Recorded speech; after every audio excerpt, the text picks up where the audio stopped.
And we have motion. You see Dragon physically separating from the International Space Station, 1:32 a.m. Central Time. The International Space Station, 253 statute miles over Sedan.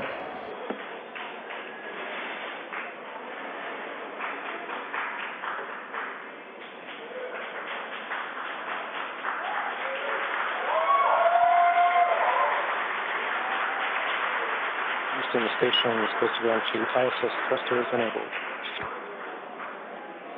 Copy.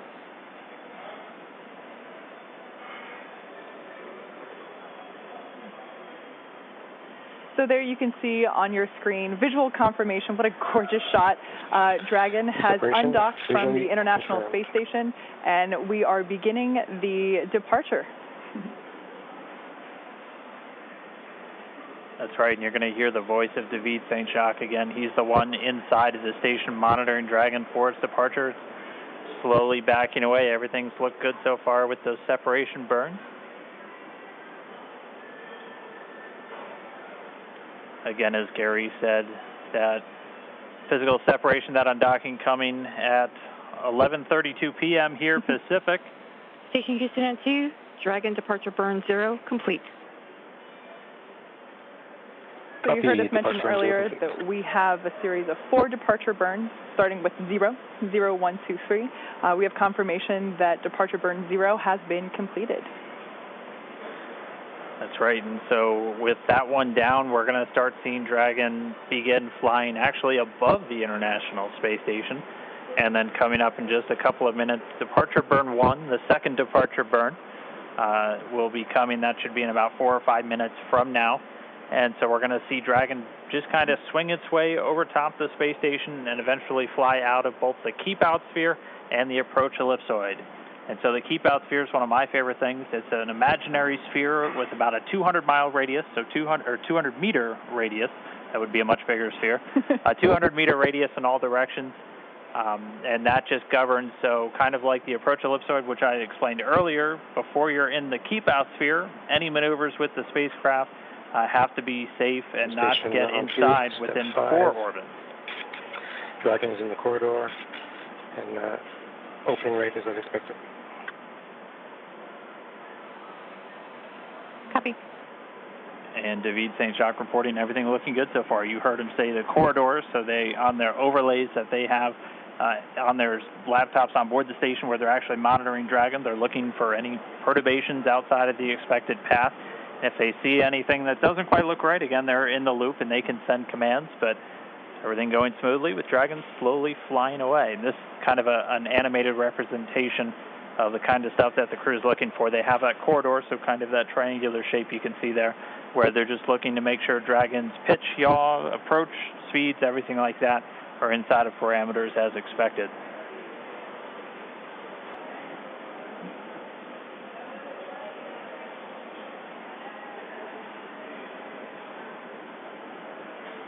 Dragon continuing to fly free. Look, everything looking good so far.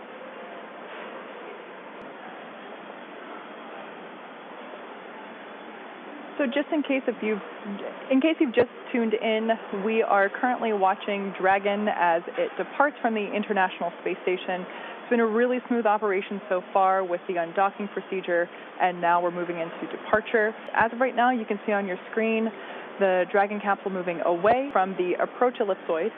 There we can see the nose cone still in its open position, leaving the forward hatch exposed. We will be closing that prior to Dragon's re-entry.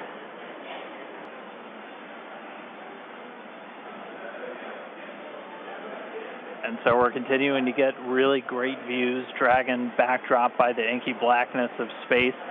You'll see the cameras are a little bit jerky in their motions. They're actually being controlled by somebody on the ground in mission control.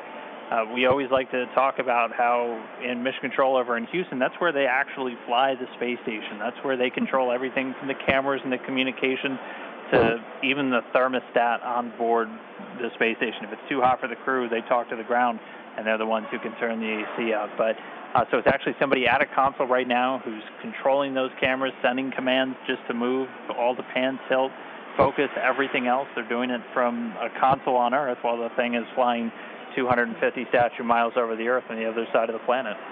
Like Dan mentioned before, we're going really fast right now.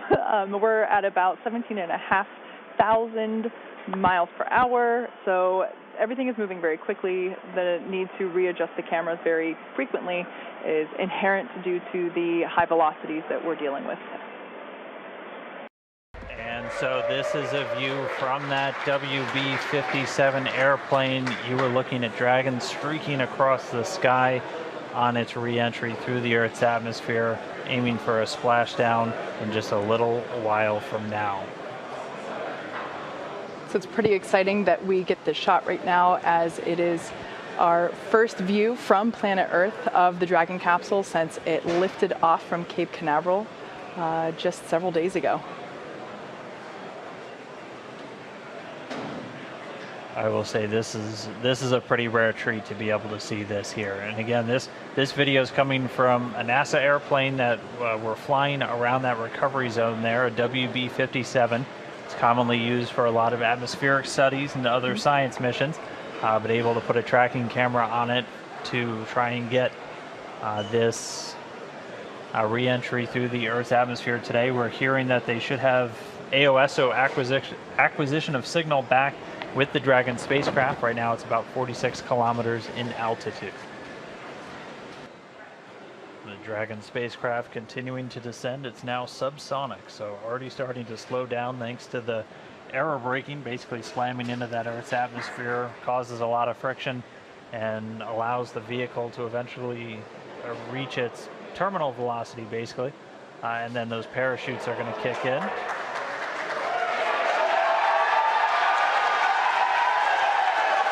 So there you have visual confirmation of the deployment of our drogue parachutes. This is the first of 2 parachute deployments.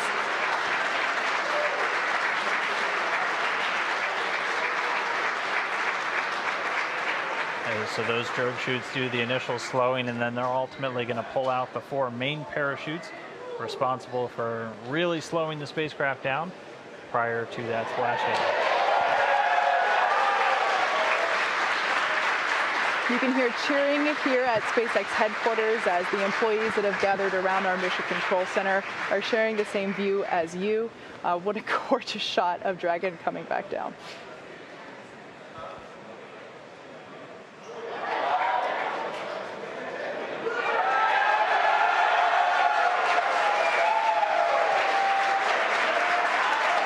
And here come the mains.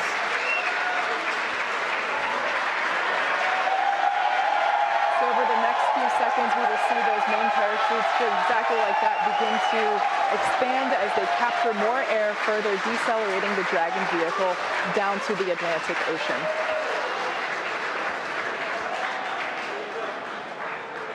Really can't ask for a more picture-perfect shot than that. And yes, all 4 chutes now deployed. It's going to continue to descend. It's going to continue to slow down and then ultimately splash down in the Atlantic there. We're now under a kilometer in altitude.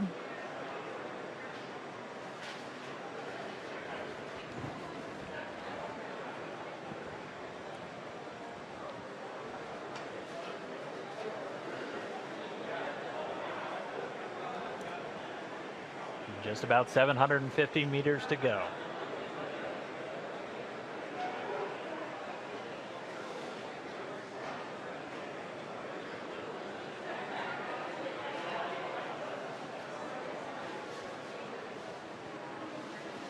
In case if you're just joining us, you can see on your screen there, Dragon has just re-entered the Earth's atmosphere after departing from the International Space Station. We have a gorgeous shot of 4 healthy parachutes deployed and slowing the vehicle down as it is approaching the surface of the Atlantic Ocean off the coast of Florida.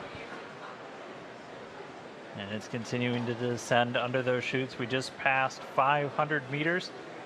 Everything continuing to look good via reports to all the flight control teams. Now we're at about 400 meters.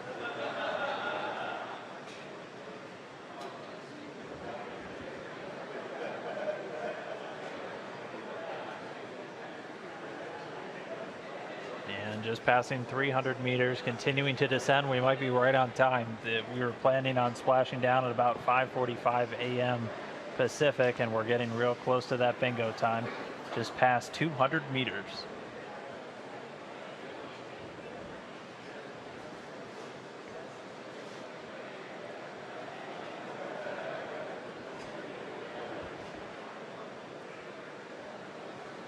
And we have confirmation that Dragon is now under 100 meters, is 100 meters above the surface of the ocean.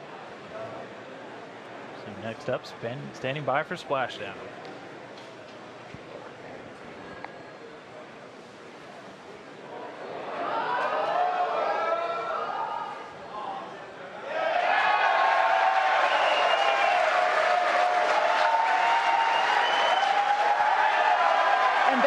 Confirmation of splashdown.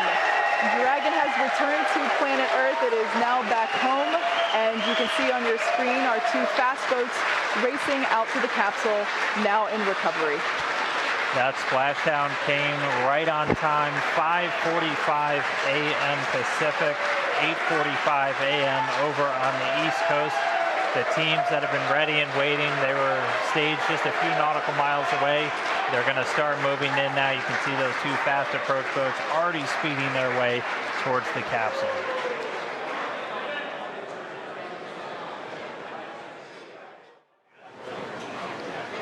Right now we're just waiting for Dragon to lift up and out of the water and into the nest. And there it goes. So there facing us is what we call the side hatch, and that is where, as Dan just mentioned, the astronauts would, if we had astronauts on board today, where they would be exiting. The top hatch is what we use to connect to the ISS, and that is currently hidden underneath the nose cone. But like we said, astronauts will be coming out of the side hatch. Yeah, and we got a beautiful shot there. Now the hydraulic lift is coming back towards us, and it is preparing to lower the Dragon capsule into its nest.